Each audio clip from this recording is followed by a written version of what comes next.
नमस्कार, मैं हूं ओजस्विनी सिंह। आप देख रहे हैं चैनल 9 न्यूज। अगर आपने हमारा चैनल सब्सक्राइब नहीं किया है तो सब्सक्राइब के साथ बेल आइकन दबाना ना भूलें। चलिए नजर डालते हैं आज की हेडलाइंस पर। बड़ोदरा से अयोध्या जा रही 108 फीट लंबी अगरबत्ती का रथ पहुंचा उदयपुर। हजारों राम भक्तों सहित साधु संतों ने किया रथ का पूजन।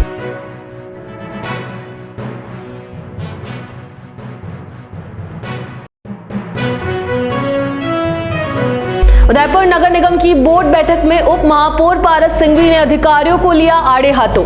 स्मार्ट सिटी के तहत हुए कार्यों पर उठाए सवाल तो वहीं पार्षदों ने लगाए गंभीर आरोप।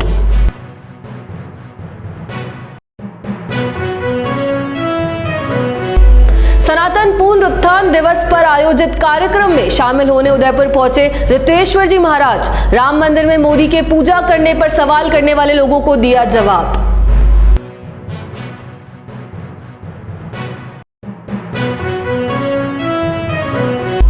अब खबरें विस्तार से। भगवान श्री राम की नगरी अयोध्या जा रहे विशाल अगरबत्ती के रथ का गुरुवार को उदयपुर में भव्य स्वागत हुआ।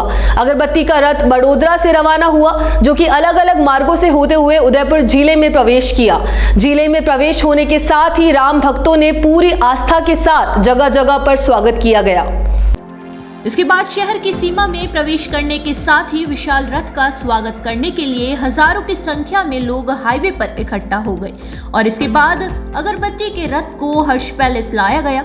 हाईवे से लेकर हर्ष पैलेस तक हजारों की संख्या में भक्त रथ के साथ चलते दिखाई दिए। इसके बाद हर्ष पैलेस के बाहर उदयपुर वासियों ने 108 फीट की अगरबत्ती की आरती उतारते हुए पूरे विधि विधान से पूजा अर्चना की। अगरबत्ती रथ के उदयपुर पहुंचने पर अच्छी खासी संख्या में महिलाएं भी पहुंची और रथ के आगे पूरी आस्था के साथ नृत्य किया। तो वहीं कई साधु संत भी अगरबत्ती रथ के स्वागत और पूजन कार्यक्रम के दौरान मौजूद रहे। अगरबत्ती रथ का स्वागत करने के लिए उदयपुर ग्रामीण विधायक फूल सिंह मीणा भी शामिल हुए और उन्होंने रथ की पूजा अर्चना की। इस अगरबत्ती को बनाने में 6 महीने लगे हैं। इसमें हवन के दौरान काम आने वाली सभी पवित्र सामग्रियों का मिश्रण किया गया है। बताया जा रहा है कि यह अगरबत्ती 3500 किलो की है और इसे बड़ोदरा में तैयार किया गया है। अब इसे श्री राम मंदिर में प्रज्वलित किया जाएगा। सौभाग्य है कि प्रभु श्री राम लला 22 जनवरी 2022 को विराजमान हो रहे। इस भव्य प्राण प्रतिष्ठा के प्रसंग में ये जो धूपसली है और अयोध्या ले जाकर प्रभु श्री राम को अर्पित करके प्रज्वलित करेंगे। ये जो धूपसली अगरबत्ती है उसको बनाने में 6 महीने का वक्त लगा है और इसके अंदर 5 तत्व और 52 प्रकार की जड़ा बूटियाँ और गिर गाय का घी सब हवन सामग्री मिला के इस धूपसली को बनाया है। इसको हम धूपसली नहीं कहेंगे क्योंकि जितना यज्ञ में जो हवन सामग्री लगता है पूरा लगाया है। तो पूरे विश्व के लोग के ओर से ये 108 फुट अगरबत्ती है, मगर ये 108 कुंडी यज्ञ है क्योंकि पूरे भारत की जनता वहाँ जाके यज्ञ नहीं कर सकती है। तो इसके लिए लाखों करोड़ों इसके अंदर आहुतियाँ है और प्रभु श्री राम को अर्पित करके प्रज्वलित करेंगे। कितना वजन है, कितने दिनों तक ये अगरबत्ती जलेगी, ये कब इसको प्रज्वलित किया जाएगा? इसका वजन 3610 किलो है। ये प्रज्वलित करेंगे तो 1.5 महीने तक प्रज्वलित रहेंगी और 50 किलोमीटर का एरिया को कवर करेंगी। कब तक आप अयोध्या पहुंच जाओगे? उस वहाँ पे क्या कार्यक्रम है? हमारा अयोध्या पहुंचने का लक्ष्य 18-16 तारीख तक था, मगर वहाँ पे हमको 13 तारीख तक बुला लिया है। 13 तारीख तक हम पहुँच जाएंगे। वहाँ पहुँच के विधि विधान से ये धूपसली को वहाँ प्रज्वलित करेंगे। भारत देश के बड़ा प्रधान नरेंद्र मोदी साहब को हम भारत के नागरिक, भारत की जनता रिक्वेस्ट कर रहे हैं कि वो खुद आके ये अगरबत्ती को प्रज्वलित करें। जय श्री राम। उदयपुर नगर निगम में गुरुवार को हुई बोर्ड की बैठक में पहली बार निगम के पार्षदों व उप महापौर ने निर्माण संबंधी अधिकारियों को जमकर लताड़ लगाई। इस दौरान स्मार्ट सिटी के तहत होने वाले कामों में हो रही देरी के साथ साथ कामों में की जा रही लापरवाही पर भी अधिकारियों को जमकर घेरा। उदयपुर शहर के 18 वार्डों में स्मार्ट सिटी के तहत हुए कई कार्यों पर सवाल खड़े करते हुए उप महापौर पारस सिंघवी ने निगम की बोर्ड बैठक में अधिकारियों को घेरा। स्मार्ट सिटी के सभी कार्यों की निगरानी का जिम्मा निगम के अधिकारियों के पास होने से सिंघवी बोर्ड बैठक में आग बबूला हो गए और अधिकारियों को लताड़ लगाते हुए कहा कि स्मार्ट सिटी के कार्यों का जिम्मा निजी कंपनी के पास है, लेकिन निगरानी आपके द्वारा की जा रही है। समय पर कार्य पूरा नहीं होने पर कंपनी को नोटिस जारी क्यों नहीं किया गया और पेनल्टी क्यों नहीं वसूली गई। बोर्ड बैठक में सीवरेज के कार्यों के साथ साथ सफाई कार्य पर बहस होती नजर आई। सीवरेज का कार्य पूरा होने के बाद पाइपलाइन से निकलती गंदगी पर बोर्ड का पक्ष और विपक्ष एक मत नजर आया। सभी पार्षदों ने इस मामले में निगम के अधिकारियों के खिलाफ कार्यवाही करने की बात कही। बैठक में निगम की ओर से अतिक्रमण के खिलाफ की जा रही कार्यवाही पर विपक्षी पार्षदों ने सवाल खड़े करते हुए कहा, क्या इसी तरह की कार्यवाही गरीबों पर भी होगी या फिर शहर में बड़े बड़े शोरूम के बाहर किए गए अतिक्रमणों को भी हटाया जाएगा। कांग्रेसी पार्षदों ने बोर्ड बैठक में फोटो दिखाते हुए कहा कि कोर्ट चौराहे के समीप बने शोरूम के बाहर गलत तरीके से गेट लगाए गए हैं, उन पर कार्यवाही क्यों नहीं होती है। इसके अलावा कोर्ट चौराहे पर बिना लिखित अनुमति के हटाए गए डिवाइडर भी बैठक में चर्चा का विषय रहा। नगर निगम के बोर्ड की बैठक थी और एजेंडे के अनुसार वर्तमान में निर्माण समिति के जो हमारे अध्यक्ष थे वो वर्तमान में विधायक बन चुके हैं, इसलिए निर्माण समिति का अध्यक्ष का पद खाली हुआ। सबकी राय के अनुसार आशीष कोठारी जो भवन अनुमति समिति के अध्यक्ष थे उनको निर्माण समिति का अध्यक्ष दिया गया और जो भवन अनुमति समिति के अध्यक्ष थे खाली पद हुआ उस पर हमारे भंवर सिंह जी देवड़ा जो गौशाला समिति के अध्यक्ष थे उनको बनाया गया और गौशाला समिति के अध्यक्ष जो भंवर सिंह जी थे उनकी जगह हमारे जो सचेतक भाई श्री मोहन जी गुजर को बनाया गया। यह अभी वर्तमान में समितियों में परिवर्तन का एजेंडा क्रमांक 1 था। दूसरा क्रमांक जो एजेंडा था जो पार्षदों को भूखंड आवंटन का विषय था। सबकी ऐसी भावना थी कि हमारे पास सेक्टर 4 शमशान के सामने ज़मीन पड़ी हुई है, उस पर भूखंडों का आवंटन किया जाए पार्षदों को। इस पर हमने 70 ही पार्षद, कांग्रेस के हो, बीजेपी के हो, कम्युनिस्ट पार्टी के हो, कोई भी हो, मिलकर यह तय किया आज बोर्ड के अंदर के वो भूखंड का आवंटन किया जाए। यह प्रस्ताव यहाँ से भेजकर राज्य सरकार से इसकी अनुमति ली जाएगी। अगर सरकार इसकी परमिशन देगी तो इस पर कार्रवाई की जाएगी। बहुत सारे विषयों पर चर्चा की गई। अग्निशमन के वाहनों का क्रय हुआ, डिवाइडर मशीन जो जिलों के अंदर डीवीडी मशीन है उस पर से हुआ और संबंधित विभाग जिन विभागों से जो काम किया जाना है वह उन्हीं विभागों के मार्फत से किया जाए, ऐसा आज मोटे मोटे तौर पर यहाँ पर निर्णय किया गया। एक सविना पर केबल थी जिससे 10 से 12 फीट रोड चौड़ी हो जाएगी, उसको भूमि अंडरग्राउंड भूमिगत किया जाए, ऐसा निर्णय किया गया। और व्यक्तिगत तौर पर आज ये भी यहाँ पर सामने आया सब कर कि जिन जिन पार्षदों ने यहाँ पर विषय उठाए कि जो केबल्स घरों के ऊपर आ रही है वह यूएटी क्षेत्र हो या नगर निगम का क्षेत्र हो, वाकई में जो जानलेवा हो सकती है उन पर निर्णय लेकर उन पर आरएससीबी को पैसे देकर उस पर भी भूमिगत उसको करवाया जाए। आज स्मार्ट सिटी का विषय भी बहुत ज़ोर ज़ोर से यहाँ पर हुआ। स्मार्ट सिटी के जो 17.5 वार्डों के अंदर काम हुए हैं उसमें सीवरेज का काम, पीने की पाइपलाइन का काम, वर्तमान में वर्क ऑर्डर देने के पश्चात भी L&T कंपनी द्वारा उसका काम का संपादन नहीं किया गया है, समाप्त नहीं किया गया। उस पर मैंने भी विषय उठाया, अधिकारियों से पूछा कि कार्य समाप्ति की तारीख क्या है। अधिकारी उसका जवाब नहीं दे सके। पुनः महापौर जी ने कहा है कि दिनांक 12 तारीख को स्मार्ट सिटी के पार्षदों के साथ में, स्मार्ट सिटी के अधिकारियों के साथ में उसकी बैठक की जाएगी। बहुत सारे ऐसे विषय थे। यूडी टैक्स का मामला था। यूडी टैक्स जो हम वर्तमान में ले रहे हैं, हमारे उदयपुर की जनता से चौथ वसूली का काम यूडी टैक्स के कॉन्ट्रैक्टर के द्वारा किया जा रहा है। इस पर संज्ञान में लाया गया और आज सर्वसम्मति से बोर्ड ने यह निर्णय किया कि जो पूर्व में यूडी टैक्स प्राप्त होता था वही नगर निगम के द्वारा पुनः प्राप्त किया जाएगा। उस कॉन्ट्रैक्टर को कॉन्ट्रैक्टरशिप समाप्त की जाए। मैं आपके चैनल के माध्यम से यही कहना चाहता हूँ, नगर निगम स्मार्ट सिटी बहुत अरमानों के साथ में बनाई और जो सेक्टर 4 का जो 137 करोड़ रुपए का काम था उस पर भी बहुत सारी कमियां हैं, उसे कंप्लीट किया जाए।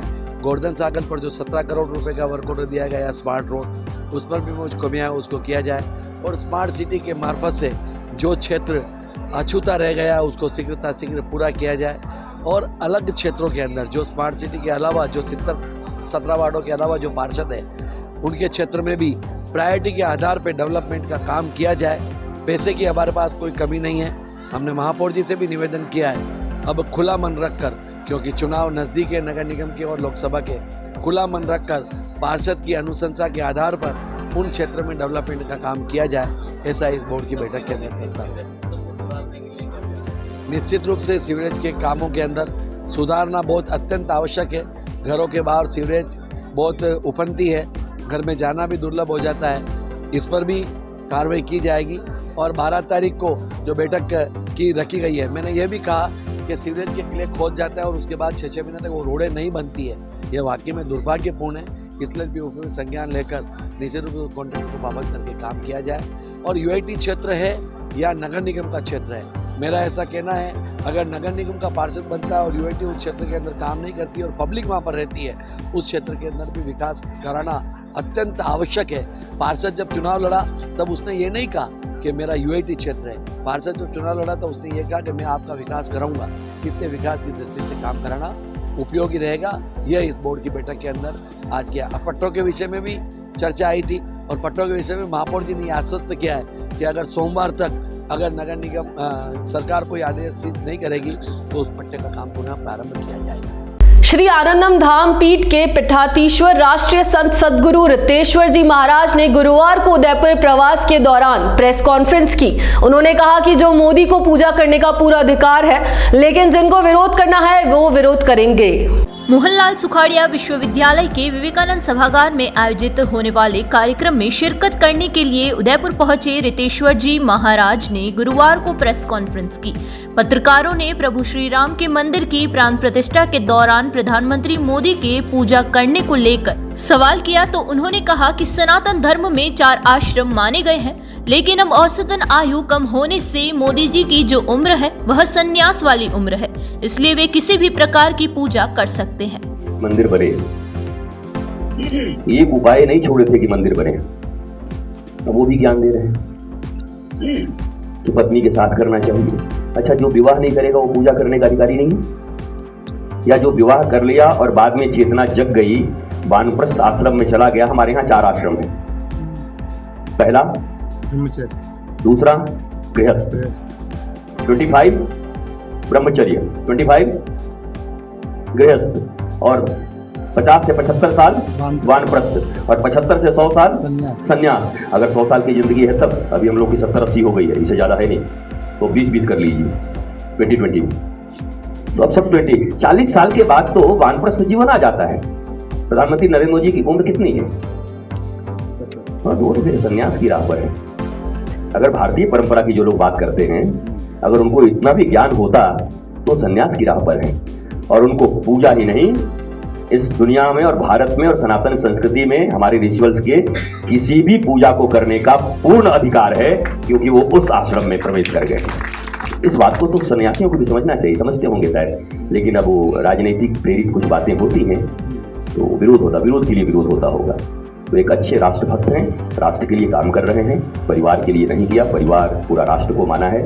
और कोई व्यक्ति भगवान नहीं होता, खामियां सब में हो सकती है। यहाँ रुकेंगे एक छोटे से ब्रेक के साथ, फिर लौटेंगे ताजा तरीन खबरों के साथ। तब तक के लिए बने रहिए।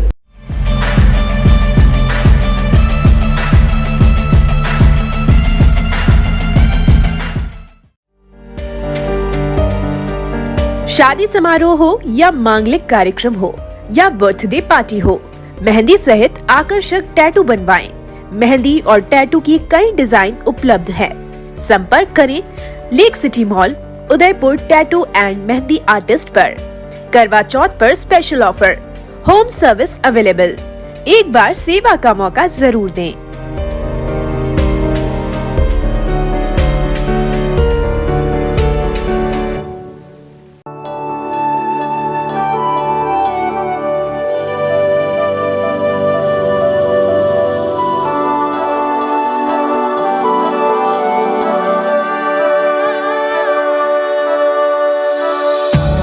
एक पुरानी रीत निकलकर झुमकों पे सज जाती है।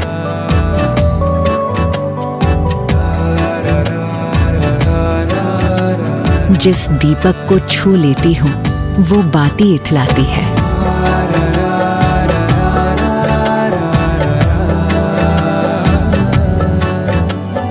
एक घड़ी जो बीत गई थी, एक घड़ी जो आनी है, इन सुनहरे ताने बानों में दो घड़ियां मिल जाती हैं। एक पुरानी रीत निकलकर झुमकों पर सज जाती है। रोशनी चखने आ जाती है सारी रस्में मीठी सी। एक छोटी सी थाली में ही सदियां कई मिल जाती है।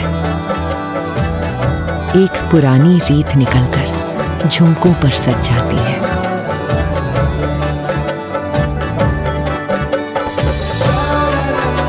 ये रीत पहनकर रात सजा दे, यूं दिवाली को रिवाजों से मिला दे। तनिष्क प्रेजेंट्स धरोहर।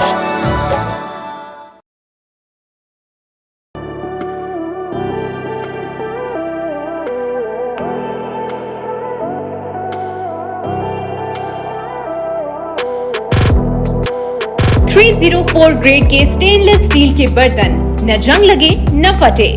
दादी खरीदे पड़पोते भी इस्तेमाल करें। प्रसिद्ध सरकारी company steel authority of India limited Salem plant के विशिष्ट बर्तनों का एकमात्र स्टोर राजस्थान में, आपके शहर उदयपुर में। Dinner set, tableware, bottles, flask इत्यादि की भरपूर रेंज उपलब्ध। इसके अलावा food wrapping, paper foil, hard water के निशान मिटाने वाला चमत्कारी पाउडर डी-स्काला भी उपलब्ध है।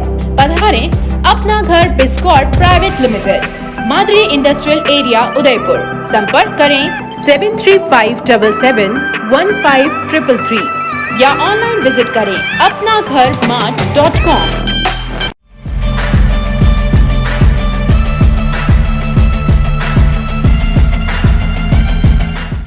एक बार फिर से आपका स्वागत है। उदयपुर शहर की सवीना थाना पुलिस ने एक आरोपी को देसी पिस्टल व जिंदा कारतूस के साथ गिरफ्तार किया। थानाधिकारी फूलचंद टेलर ने बताया कि सूचना मिली कि एक युवक अवैध हथियार लेकर घूम रहा है। इस सूचना पर थानाधिकारी के नेतृत्व में एएसआई अंकित कुमार, एएसआई कासिम दुल्हा Khan, head constable Sohanlal, constable Shivlal, Ramesh Kumar की टीम ने सेक्टर 9 से 100 फीट रोड लालमंगरी की तरफ जाने वाली रोड पर गए तो वहां पर विजय नाम का एक व्यक्ति को पकड़ा और उसकी तलाशी ली तो उसके पास एक अवैध देसी पिस्तौल व एक जिंदा कारतूस मिला।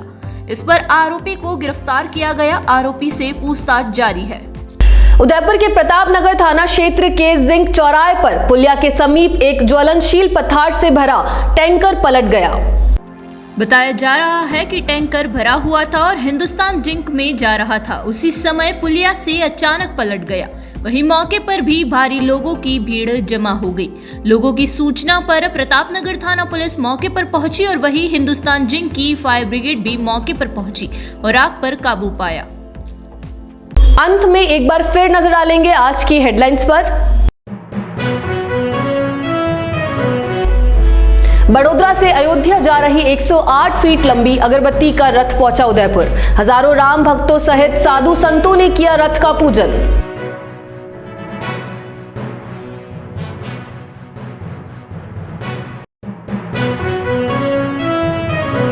उदयपुर नगर निगम की बोर्ड बैठक में उप महापौर पारस सिंघवी ने अधिकारियों को लिया आड़े हाथों। स्मार्ट सिटी के तहत हुए कार्यों पर उठाए सवाल तो वहीं पार्षदों ने लगाए गंभीर आरोप।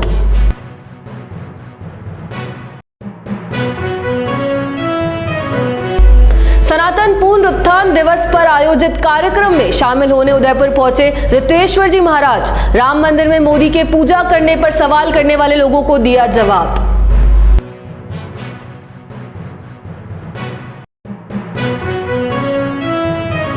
अब मुझे दीजिए इजाजत, बने रहिए हमारे साथ। नमस्कार।